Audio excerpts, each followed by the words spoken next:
yang terjadi membuat semua orang berpikir logis dan tidak logis. Ada yang percaya dan ada juga yang tidak. Namun itu semua tergantung bagaimana kita menyikapinya. Dan untuk sebagian orang yang pernah bertemu dan mengalami kejadian-kejadian janggal dan aneh, pasti setuju bahwa hal seperti ini tidak bisa dijelaskan dengan logika. Seperti kejadian yang kualami. Sebut saja aku Ferry. Aku seorang mahasiswa yang saat itu sedang menjalankan KKN di sebuah desa. Rasanya aku tak perlu menyebutkan dengan detail desa mana. Yang jelas, pengalaman ini menjadi pengalaman yang paling menyeramkan sampai saat ini. Ketika itu, aku dibagi kelompok KKN menuju ke satu desa.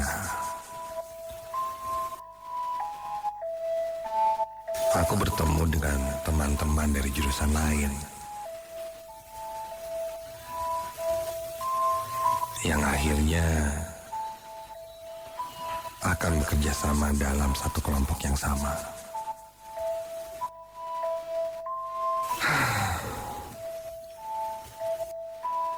Ketika itu, kami akan melakukan pengabdian masyarakat. Salah satunya adalah membantu membersihkan sebuah danau yang penuh dengan sampah ketika itu. Singkat cerita, kami pun menentukan hari untuk membersihkan danau itu. Ya, bisa dibilang itu sih danau buatan. Untuk penampungan air yang nantinya akan dialirkan ke beberapa titik.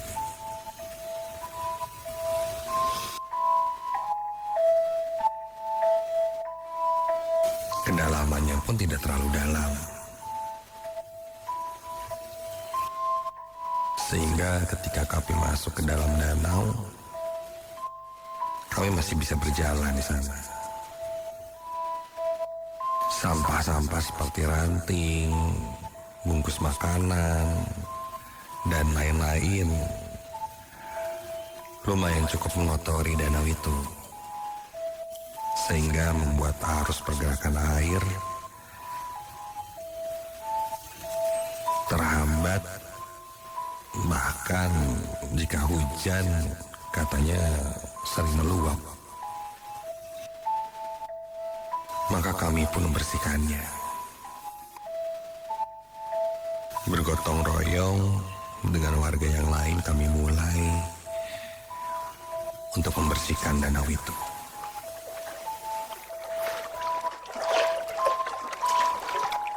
Aku melepas sepatuku, mengganti dengan sepatu boot karet, dan mulai masuk ke dalam area danau. Meski tidak mudah dari kelihatannya, namun kami tetap bersemangat. Seharian Kami membersihkan danau itu hingga menjelang maghrib. Syukurnya semuanya sudah selesai dan bersih. Karena hari sudah mulai gelap, kami pun memutuskan untuk kembali ke rumah sementara selama kami tinggal dan KKN di desa itu. Setelah bersih-bersih, kami berkumpul di rumah dan membahas kegiatan untuk besok. Sampai setelah Isya, aku baru sadar dan ingat sepatuku sepertinya ketinggalan di sana, dan juga tasku, di mana di dalam tas itu ada handphoneku. Harus diambil sih. Teman-temanku terlihat sudah kelelahan ketika aku minta untuk mengantarku kembali ke danau. Ya, apa boleh buat. Aku pun kembali ke danau itu sendirian. Dengan berbekal senter, aku berjalan menyusuri jalan yang penerangannya ketika itu bisa dibilang tidak ada. Jarak dari rumah menuju ke danau pun cukup jauh. Nah, untuk menuju ke danau, aku harus menuruni bukit kecil yang kiri kanannya pohon bambu dan jalannya setapak. Sebenarnya bisa saja mengambil sepatu dan tasku besok pagi. Tapi ya, biar sekalian capek deh. Dan takut hilang juga. Ditambah ada handphone, siapa tahu ada kabar penting. Tak ada pikiran aneh-aneh selama aku berjalan menuju danau. Sepanjang jalan, tak ada satupun orang yang kutemui. Sepi. Bahkan yang kudengar hanya suara-suara binatang malam seperti jangkrik, kodok, atau suara burung. Sampai di danau, aku mulai menyusuri danau, mengingat-ingat di mana tadi aku menyimpan sepatu dan tasku.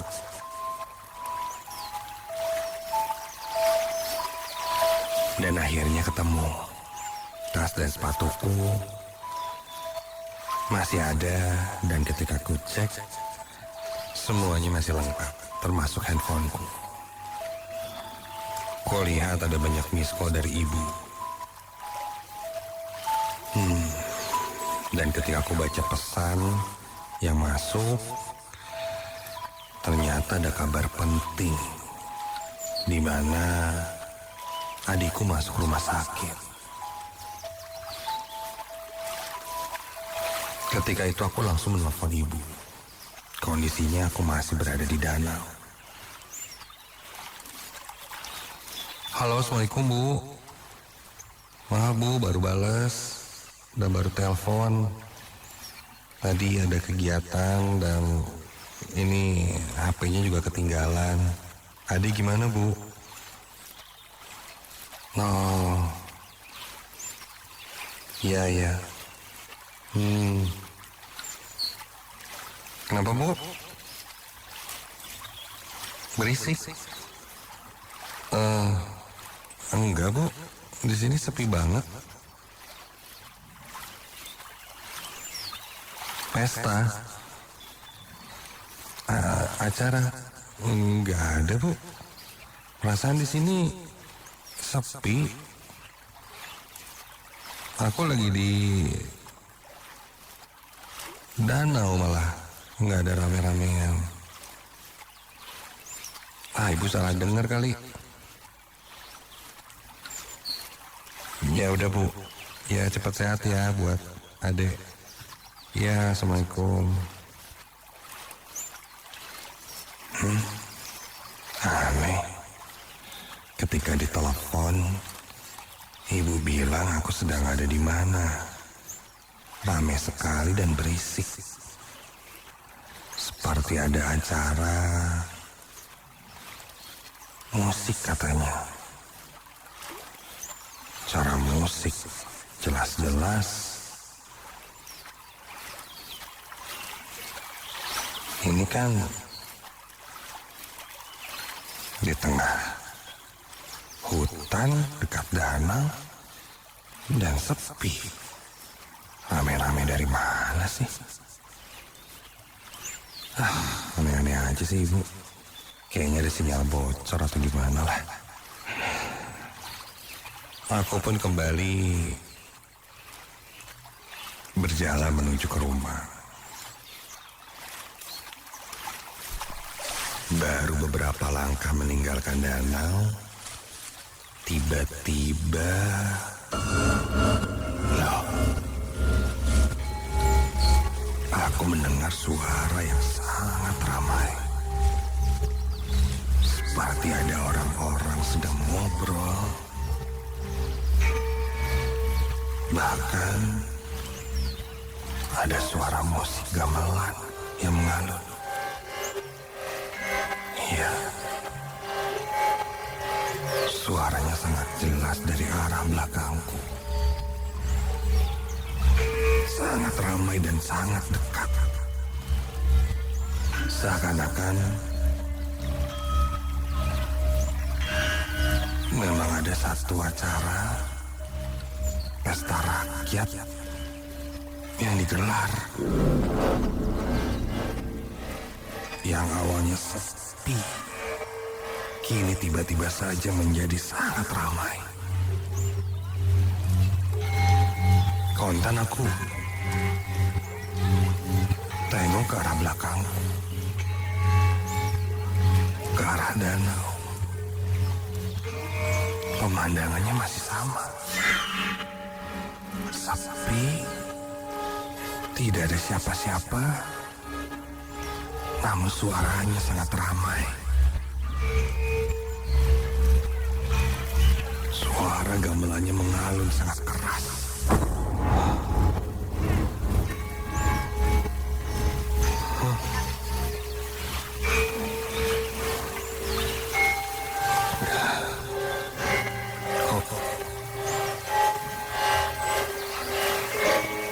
Kok ada yang kayak gini ya?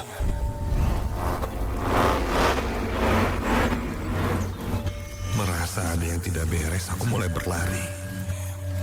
Aku berlari sangat cepat untuk segera sampai ke base camp KKN.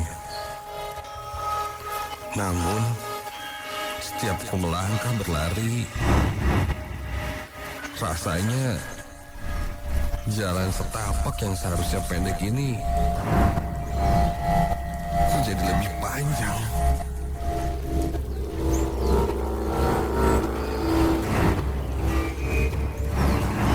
Suara gamelan ketika aku berlari menjauh terdengar juga ikut menjauh. Namun ketika berlari terus, suara itu menjadi besar kembali. Seakan-akan aku menjauhi tempat itu lalu mendekatinya lagi. Dan itu terus terjadi beberapa kali. Aku tidak bisa keluar dari tempat itu. Namun aku terus berusaha untuk berlari sampai dari kejauhan aku melihat sebuah cahaya. Seperti lampu obor yang menyala, membentuk sebuah gerbang di kiri dan kanan. Aku menghentikan langkahku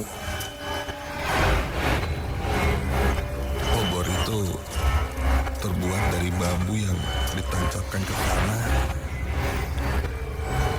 Di kiri dan kanan jalan setapak ini seakan menyerupai gerbang.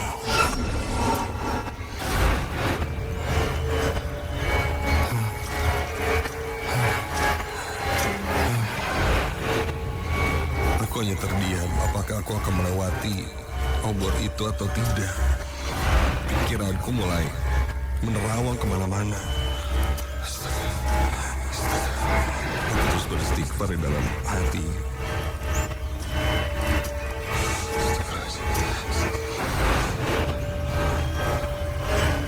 Sampai aku dengar suara langkah kaki dari arah belakangku.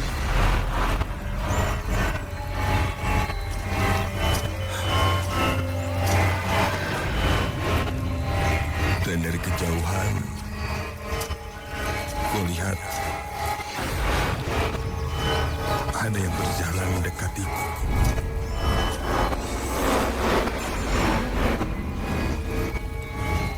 Semakin dekat dan semakin jelas. Seorang kakek tua dengan janggut yang putih, memakai ikat kepala dan baju pangsi hitam, berjalan agak bungkuk.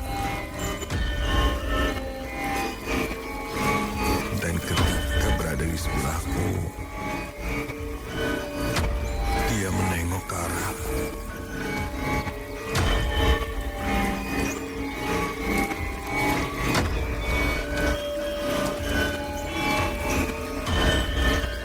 Lalu dia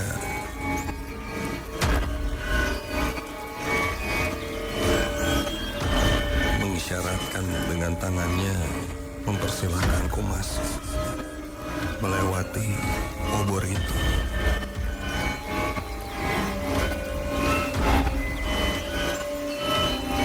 Tanpa berkata apa-apa lagi, dia menuntunku berjalan untuk melewati obor itu.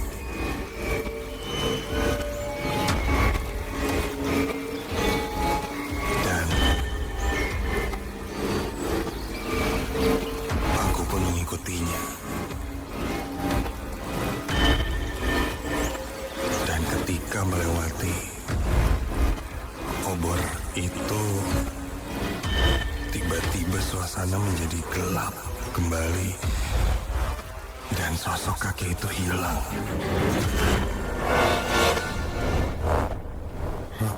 Refleks aku melihat kiri kanan dan ke sekitar. Semuanya kembali menjadi sunyi. Dan ketika aku sadar, aku sudah berada di jalan yang cukup besar. Dan tak jauh sudah kulihat ada rumah base camp KKN-ku.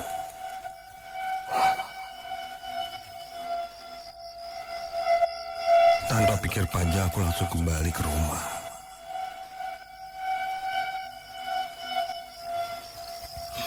Pengalaman apa yang kualami benar-benar sangat aneh. Aku tidak melewati bukit-bukit yang sebelumnya. Bahkan rasanya banyak jalan yang seharusnya kelewati, tapi ini tidak.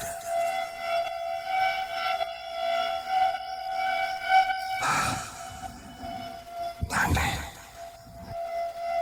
Keesokan harinya, dalam satu waktu, aku menceritakan kejadianku ini pada warga sekitar. Dan tanggapan dari warga sekitar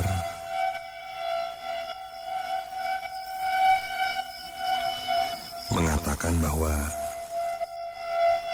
Memang daerah danau dan sekitarnya itu terdapat sebuah makam keramat katanya. Dan daerah yang cukup sakral. Mungkin Karuhun di sana tidak bermaksud mengganggu. Hanya kebetulan saja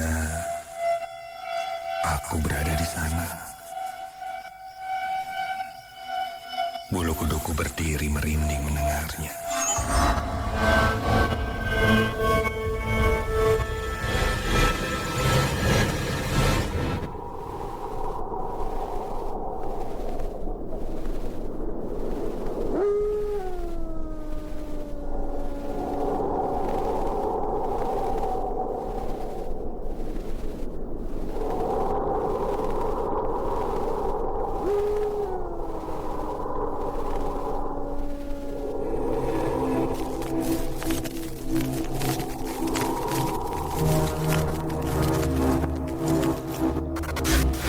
Namaku Bintang.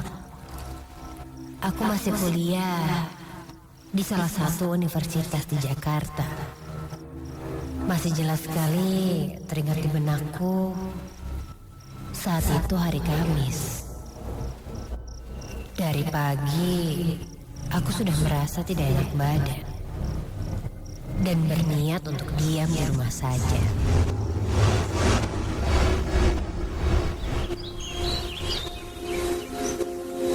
Pagi itu, adikku yang masih SD sedang bersiap-siap untuk ke sekolah. Aku melihat pagi ini dia agak berbeda. Jadi pendiam. Aku mengambil air minum dan duduk di meja makan, memperhatikannya yang sedang sarapan.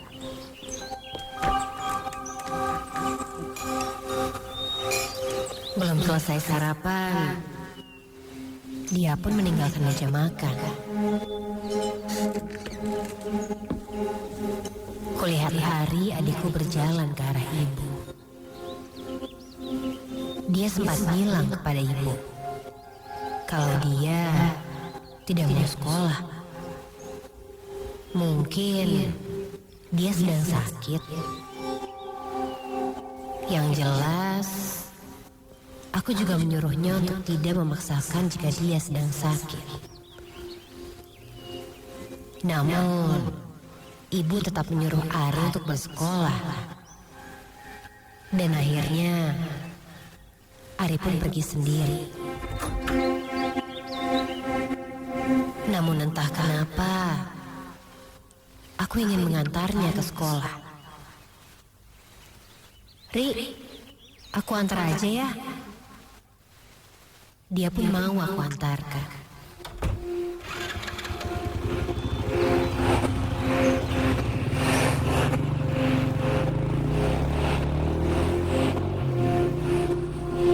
Belum jauh pergi dari rumah, motorku pun berhenti. Karena perlintasan kereta itu ditutup. Dan beberapa detik kemudian, kereta api pun lewat.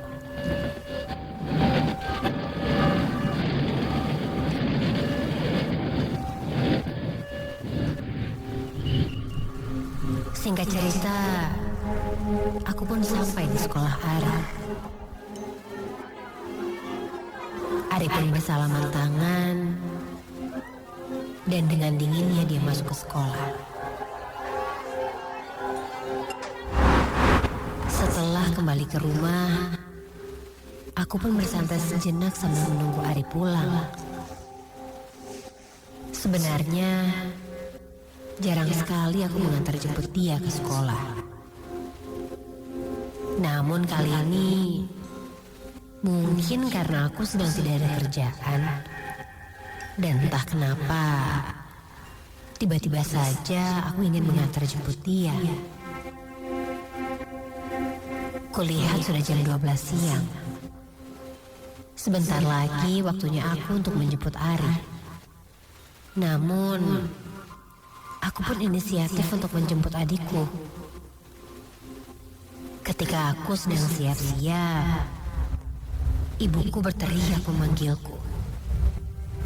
Katanya, ada yang tertabrak kereta.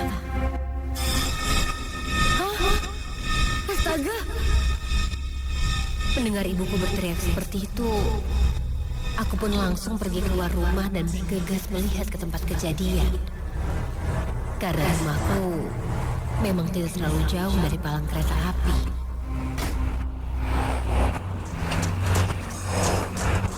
Ya Tuhan, aku melihat banyak sekali orang di sana. Kulihat ada korban yang sudah tergeletak di pinggir rel tersebut. Dan sudah ditutupi koran juga daun pisang. Yang ku dengar, katanya anak sekolah yang tertabrak.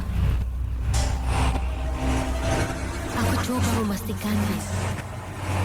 Lalu kemudian, kulihat ada tubuh yang tergeletak seperti anak kecil yang sudah ditutupi oleh koran. Aku pun mulai mendekatinya perlahan untuk melihat wajahnya. Dan mukanya sangat hancur. Karena aku tidak bisa melihat mukanya dengan jelas, aku pun bertanya-tanya tentang anak kecil itu. Aku sangat khawatir. Pikiranku sudah tidak karuan. Takutnya itu adikku, Ari. Aku pun sangat panik. Belum sempat aku mendapatkan jawaban. Tiba-tiba saja ada yang menepukku dari belakang. Dan itu...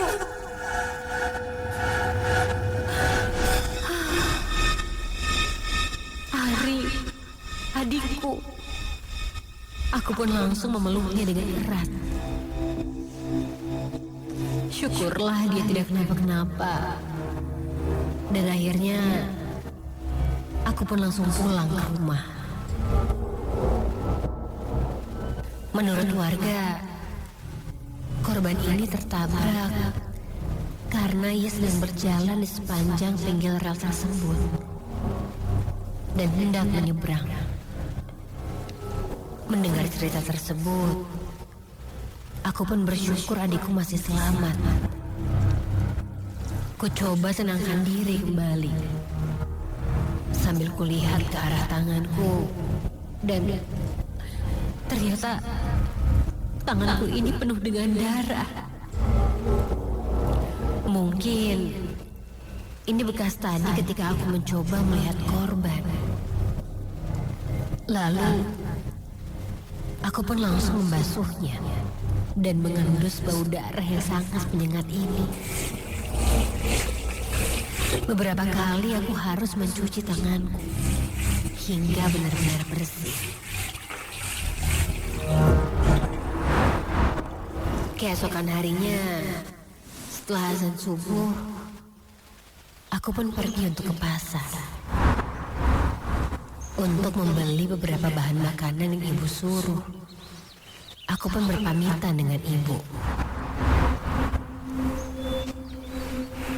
Aku pergi ke pasar dengan berjalan kaki.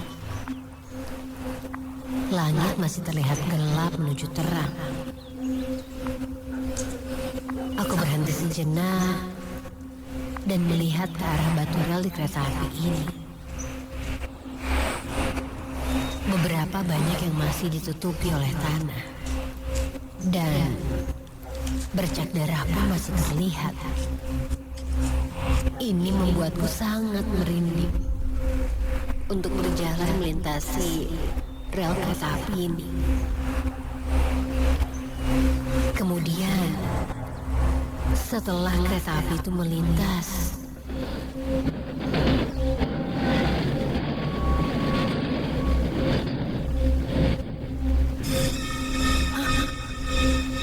samar kulihat ada dua orang sedang duduk di rel kereta api itu.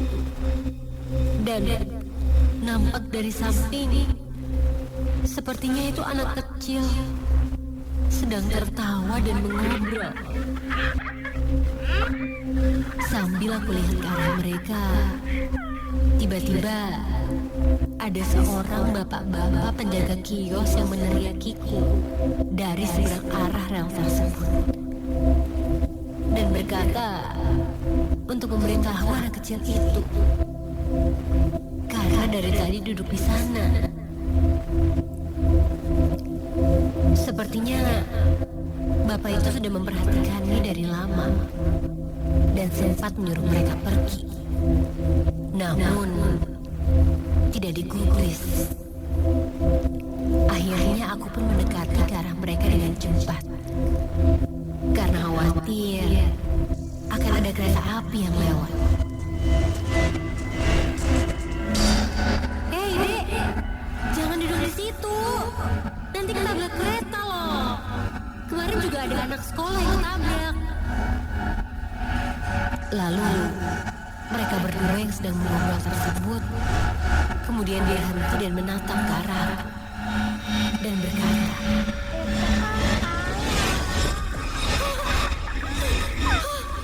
"Astaga! Tiba-tiba muka anak kecil yang tadi kutegur itu berubah menjadi hancur dengan darah yang mengalir di kepalanya. Dan tiba-tiba suara kereta pun muncul dari arah kanan. Aku pun langsung seperti ditarik ke arah rel kereta tersebut. Dan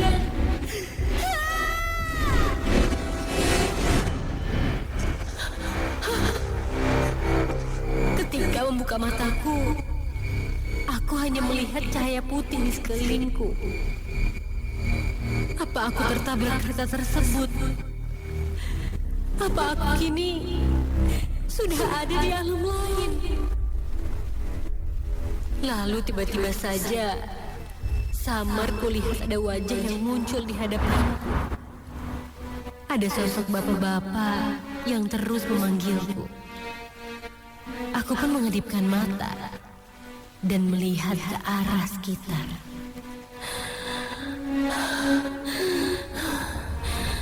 Aku masih bernafas. Aku masih ada di tempat tersebut dengan banyak orang di sekelilingku dan menanyakan keadaan. Ternyata aku pingsan. Pandanganku pun tertuju ke arah rel kereta api tersebut. Dan kulihat tidak ada apa-apa di sana. Aku pun langsung bangun dan diantarkan ke rumah. Mungkin karena ada darah korban yang terbawa olehku saat itu, membuatku bisa melihat arwah korban kecelakaan itu. Membuatku bisa melihat arwah dari korban kecelakaan itu.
Kejadian ini terjadi ketika aku sedang liburan semester. Libur yang cukup panjang membuatku bosan. Beberapa temanku ada yang pulang kampung. Sedangkan aku yang memang tinggal di Bandung, ya paling menghabiskan waktu dengan nongkrong di coffee shop, bermain game, ya hal yang tidak berkesan selama liburan. Sampai aku dapat kabar dan ajakan dari bibiku. Bibiku baru saja membeli sebuah rumah yang berada di daerah Soreang, Kabupaten Bandung. Rumah yang lumayan besar itu hanya dihuni oleh bibi dan keponakanku saja. Setelah ditinggal meninggal oleh omku 1 tahun yang lalu, rumah itu bisa dibilang sepi. Karena hal itu, bibi mengajakku untuk tinggal di rumahnya agar tidak terlalu sepi dan sekalian menemani anaknya atau keponakanku. Ajakan bibi aku sambut dengan baik. Dan kebetulan juga aku lagi gabut. Liburan semester ini kayaknya seru nih kalau menghabiskan waktu di Soreang, rumah bibiku. Sampai di sana, aku disambut bibi dan ponakanku dengan ramah. Dia memang salah satu bibi favoritku. Bahkan di rumah itu aku disiapkan kamar yang cukup besar. Lebih besar dari kamarku di rumahku. Posisi kamarnya berada di depan rumah, berseberangan dengan sebuah rumah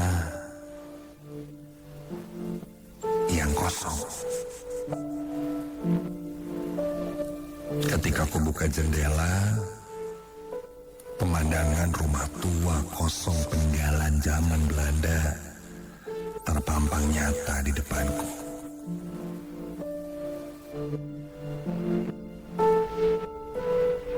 Tak jauh dari kamarku ada sebuah pohon besar.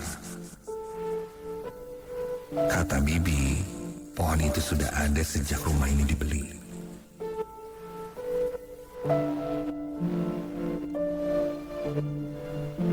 Meskipun di depan ada rumah kosong peninggalan zaman Belanda dan pohon yang sangat besar di depan rumah,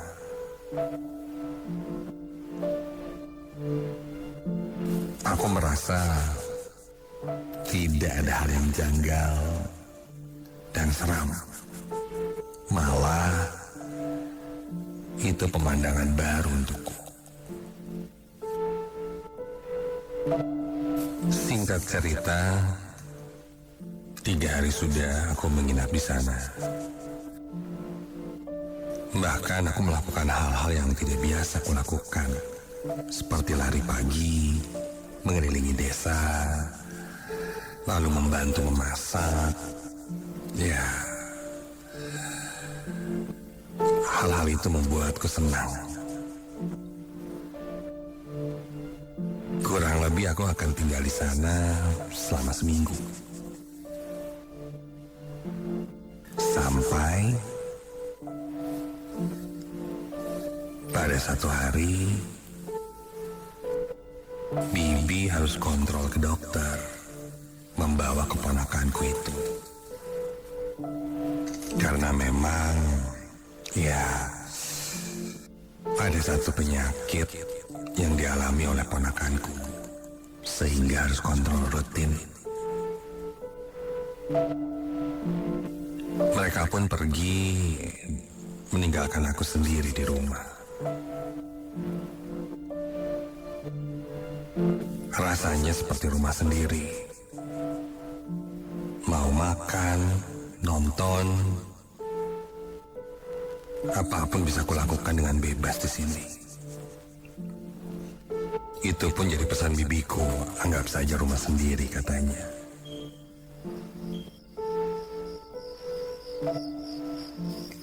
Hingga malam pun tiba. Ketika itu bibi belum pulang.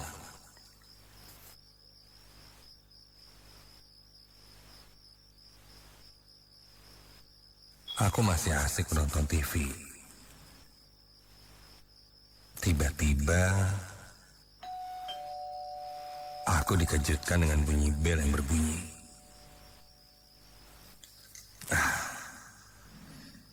Itu mungkin bibi sudah pulang.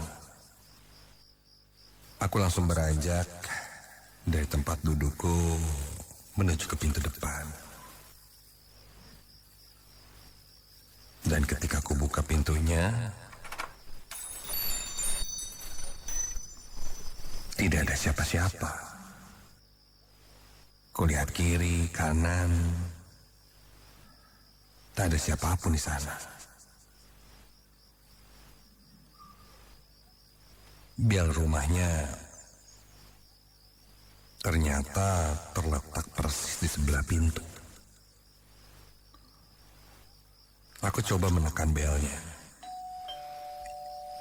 Dan belnya berbunyi. Error kali ya? Bunyi sendiri. Sudahlah. Aku kembali menutup pintu dan masuk ke dalam rumah. Baru beberapa langkah, aku berjalan menuju ke sofa untuk melanjutkan menonton TV. Tiba-tiba, bel rumah itu berbunyi lagi. Buru-buru aku ke depan dan langsung membuka pintu. Hasilnya sama seperti sebelumnya. Tidak ada siapa-siapa.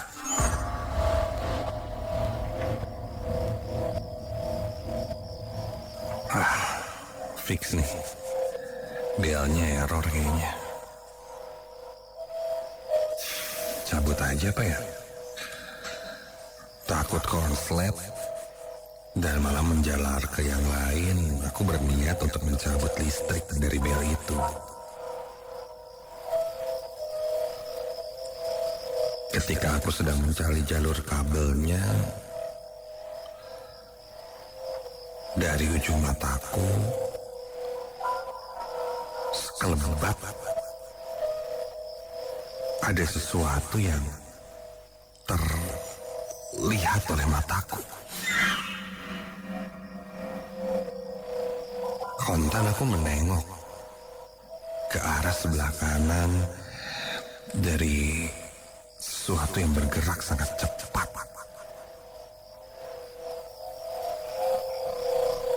Dan itu berasal dari rumah kosong di seberangku.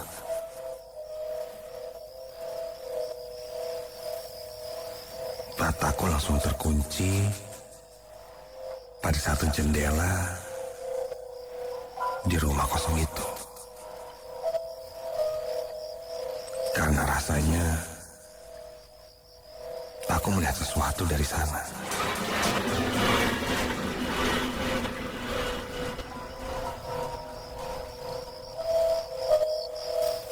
Mataku langsung fokus ke arah jendela. Rumah itu gelap.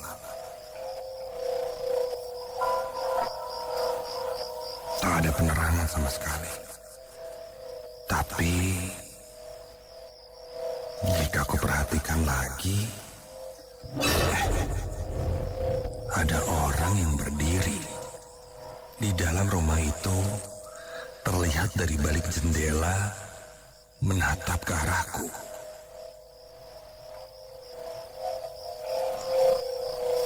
Sepertinya itu seorang perempuan. Wajahnya terlihat putih dengan rambut yang panjang berwarna hitam. Pakaiannya berwarna muda, sehingga di dalam kegelapan cukup terlihat jelas. Namun, aku masih tidak terlalu bisa melihatnya dengan fokus karena gelapnya rumah itu.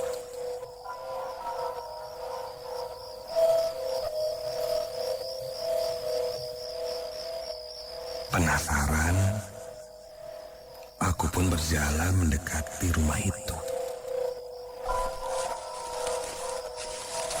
Ketika berjalan,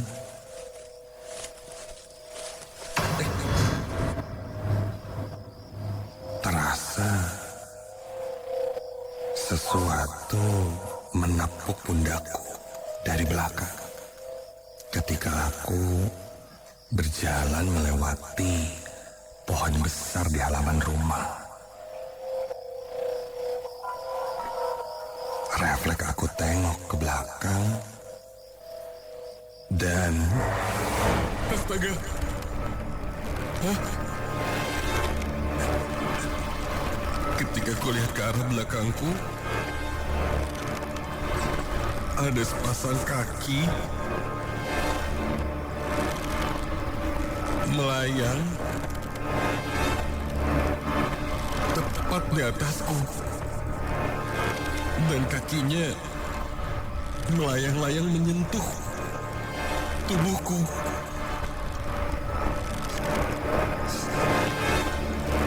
Dan ketika ku lihat ke atas,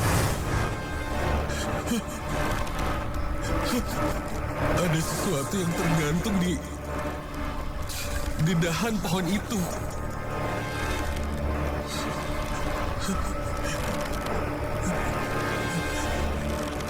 Badanku mematung, jantungku berdetak lebih cepat, kakiku mulai lemas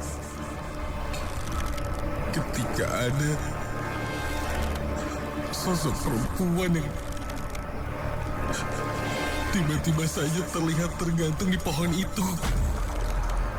Tubuhnya kaku dan bergerak-gerak terkena angin. Sekali ku dengar bunyi tali tambang yang berdecit mengenai dahan pohon. Kulihat sekujur tubuhnya hingga kakinya penuh dengan lebam. Rambutnya menjuntai panjang menutupi wajahnya yang tertekuk. Memakai baju seperti dress usang dan lusuh.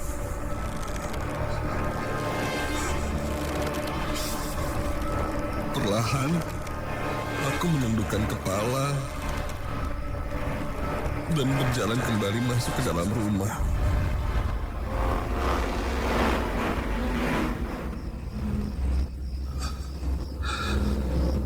Langkahku seakan berat, kakiku lemas. Rasanya ingin pingsan saat itu. Kepalaku sudah mulai pusing sampai sayup-sayup terdengar ada suara perempuan yang bersenandung.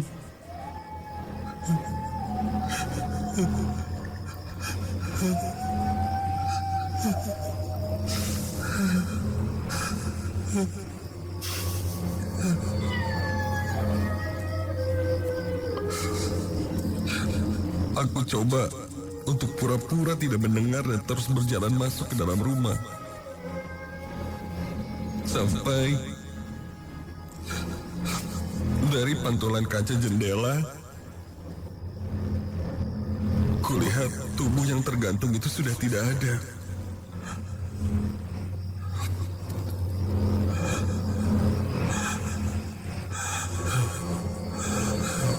Iya, bayangannya tidak memantul di jendela.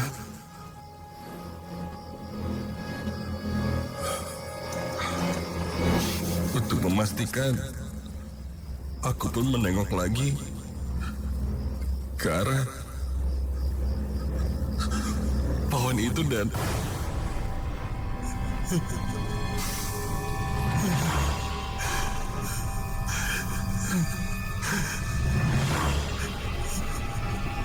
sosok itu masih terlihat tergantung di sana, dan kini posisinya berbeda dari sebelumnya. Dia melihat ke arahku dan wajahnya kini terlihat cukup jelas.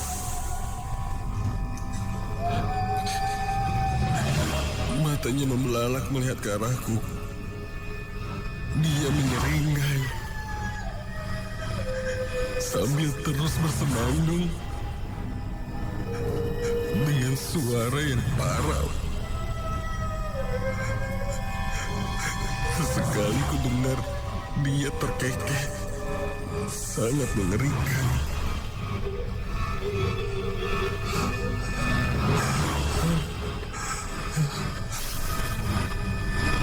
Aku langsung membuang muka, membaca doa di dalam hati, sambil terus memapak kakiku masuk ke dalam rumah.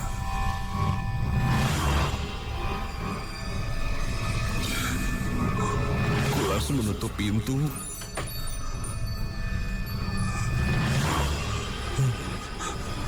Dan badanku pun terjatuh saat itu. Dan aku tersadarkan diri.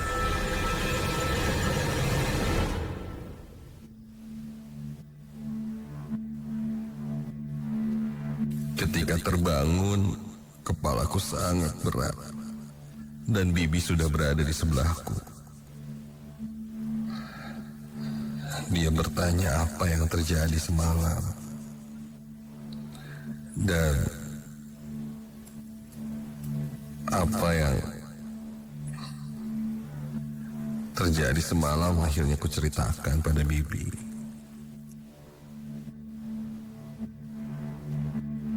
Sepertinya apa yang kulihat berasal dari rumah tua peninggalan zaman Belanda itu. Konon ada satu masa ketika Jepang masuk ke Indonesia, terjadi sweeping di mana tentara Jepang masuk ke rumah-rumah orang-orang Belanda dan melakukan hal yang tidak terduga.